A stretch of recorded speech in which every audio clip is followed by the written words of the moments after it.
Құрметті оқушылар, мынау ин деген харф, бұл қазір сендерге қарапайым түсіндірейін. Бұл мәселен мен тақия киетін адаммын, иә? Мен тақиям бар. Бұл ин тақия кигізетін әріп деп есептесек, онда мен мына екі оқушының алдына келген кезде бастары не киеді? Тақияларын киеді.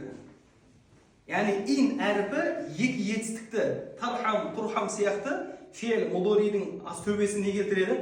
Сукун келтіреді. Сонда бірінші оқушының атын фейл шарт деп атаймыз, екінші оқушының атын жауап шарт деп атаймыз. Бірақ десе де кей кезде біздердің тақия киетін оқушылардың орнына тақия кимейтін оқушылар келіп қалуы мүмкін.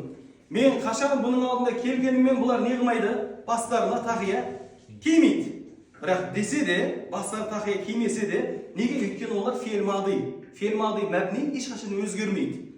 Бірақ десе де, мынау бірінші фейл баяғыда басына бірінші фейлдің орнында тұрғандығы үшін, екінші фейл мудоридің орнында тұрғандығы үшін фи махаллин жазм деп атаймыз. Яғни тақия киетін оқушының орнында тұрып, яғни фи махаллин жазмның орнында тұрып, фейл шарт болады. Екіншісі фи махаллин жазмда тұрып не болады?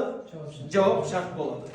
Жалпы бұл түсіндіру үшін. Ал бірақ десе де барлық медресе оқушылар не істейді? Бастарына тақияларын киеді.